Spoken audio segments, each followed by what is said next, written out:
आज हम बात करेंगे बल्लूजी चंपावत की।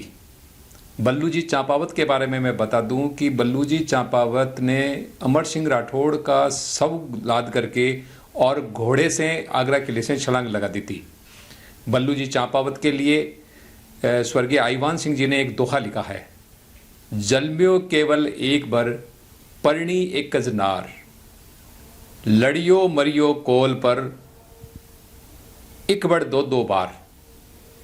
यानी कि बल्लू जी ने एक बार जन्म लिया, एक ही भारिया से उन्होंने विवाह किया, लेकिन अपने वचन का निर्वाह करने के लिए वे 2 बार युद्ध करते हुए वीर गति को प्राप्त हुए। जोधपुर के महाराजा गज सिंह जी ने अपने ज्येष्ठ पुत्र अमर सिंह जी को राज्याधिकार से वंचित करके उनको देश निकाला दे दिया।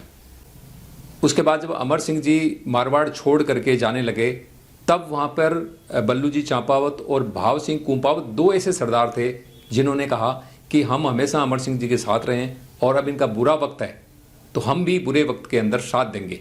और ये कह करके दोनों साथ चल दिए। ये अमर सिंह जी के साथ आगरा चले गए और आगरा पहुंचने के बाद बादशाह ने अमर सिंह जी को नागौर का राज्य दे दिया और वे नागौर लौट आए। अमर सिंह जी को मेंढे लड़ाने का बहुत शौक था और उन्होंने कई मेंढे पाल रखे थे, तो उन्होंने मेंढों की भेड़ियों से रक्षा करने के लिए जब वो मेंढे चढ़ने जाते थे तब भेड़ियों के आक्रमण का उन पर खतरा रहता था। इसलिए उन्होंने भाव सिंह जी की और बल्लूजी चंपावत की बारी बारी ड्यूटी लगा दी कि मेंढों की रक्षा कीजिए भेड़ियों से। तब बल्लूजी चंपावत को बहुत बुरा लगा। उन्होंने कहा कि ये वीरों का काम है क्या भेड़ों की या मेंढों की रक्षा करना। तो वो छोड़ करके नागौर छोड़ करके वो उदयपुर महाराणा के पास चले गए। बल्लूजी चंपावत जब मेवाड़ महाराणा के पास थे तब वहाँ पे कई सरदारों ने महाराणा को कह करके या उकसा करके उन्होंने बल्लू जी को निहत्ते ही एक शेर से युद्ध करवा दिया। तब बल्लू जी ने युद्ध तो जीता, उस शेर को मार भी दिया उन्होंने, लेकिन उन्होंने महाराणा को कहा कि एक वीर को जानवर से लड़ाना कोई शोभा नहीं देता, तो आपको कम से कम या तो मुझे किसी युद्ध के अंदर वीरता प्रदर्शित करने का मौका देना चाहिए था। ये क्या जानवर से आपने लड़वा दिया। यह कह करके बल्लू जी नाराज हुए और उन्होंने मेवाड़ भी छोड़ दिया। जब वे मेवाड़ छोड़कर जा रहे थे तब मेवाड़ के महाराणा ने उनको एक बलिष्ठ घोड़ी गिफ्ट की। तब बल्लू जी ने कहा कि आपने ये जो घोड़ी हमें गिफ्ट की है इसका हम बदला जरूर चुकाएंगे। आपको जब भी कभी मेरी जरूरत हो तो आप मुझे याद करना, मैं आपकी सेवा में हमेशा हाजिर रहूंगा। उसके बाद क्या हुआ कि अमर सिंह की जब आगरा किले के अंदर धोखे से हत्या हो गई, तब अमर सिंह की जो हाड़ी रानी थी उन्होंने बल्लूजी चंपावत और भाव सिंह कुंपावत के पास संदेश भेजा कि आप लोगों ने बुरे वक्त के अंदर साथ देने का वादा किया था और आज हमें अमर सिंह जी का शव चाहिए ताकि हम उनके साथ में सती हो सकें। तब बल्लू जी ने वही महाराणा की जो घोड़ी दी हुई थी वो लेकर के, घोड़ी या जो घोड़ा उन्होंने दे रखा था वो लेकर के वो गए। तो किसी बहाने बल्लूजी चंपावत आगरा किले के अंदर घुसे और नमन करने के बहाने अमर सिंह का जो शव रखा था वहाँ गए और उन्हें तुरंत गति से शव को उठाया और अपने घोड़ी पे लेकर के एड़ लगा दी। मुगल सेना ने पीछा किया तो उन्होंने घोड़ी को परकोटे के ऊपर चढ़ा दिया और ऊपर से ही छलांग लगा दी। नीचे गिरते ही घोड़ी मर गई, लेकिन उनके जो साथी थे वो दूसरा घोड़े और घोड़ियाँ लेकर तैयार खड़े थे।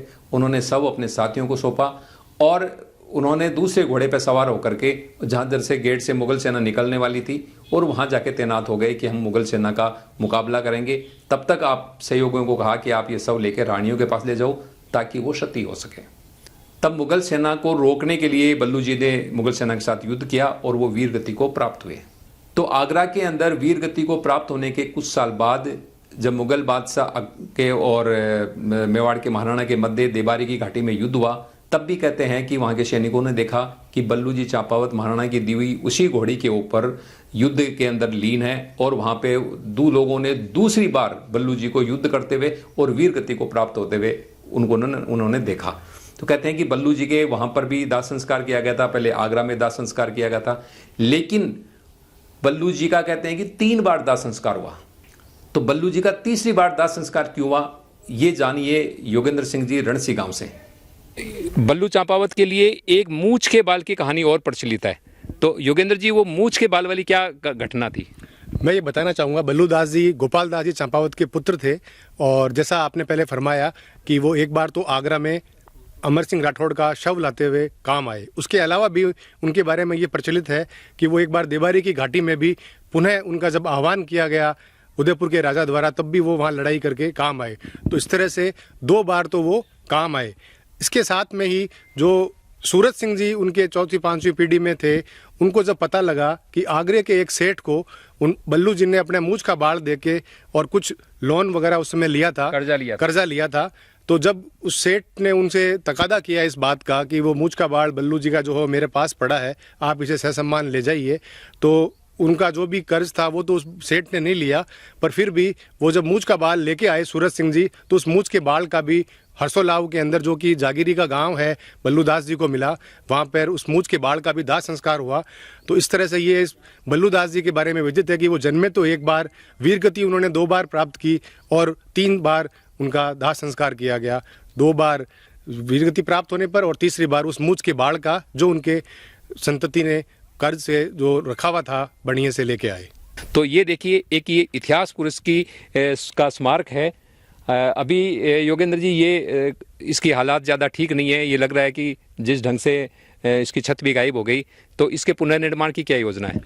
ये छतरी इसी तरह से थी, और क्योंकि बल्लू जी जो चांपावत थे वो बिना सिर के लड़े थे, इसलिए इसकी छतरी नहीं थी। ये इसी रूप में यहाँ पे सम्मान में बनाई गई थी, तो इसकी छतरी शुरू से ही नहीं थी। तो ये जो जानकारी है हमें भी पहली बार मिल रही है कि जो योद्धा बिना सिर के लड़ते थे, यानी सर कटने के बाद भी युद्ध में लड़ते थे, उनकी छतरी के ऊपर जो ये खुली रखी जाती थी, यानी बिना छत की बनाई जाती थी। जैसे सर नहीं है तो यहाँ छतरी के ऊपर जो है छत नहीं बनाई गई है। तो ये भी जानकारी हमें पहली बार मिली हुई है। तो जुड़े रहे हमारे साथ, हम फिर इसी तरह की जानकारी लेकर दोबारा प्रस्तुत होंगे। धन्यवाद।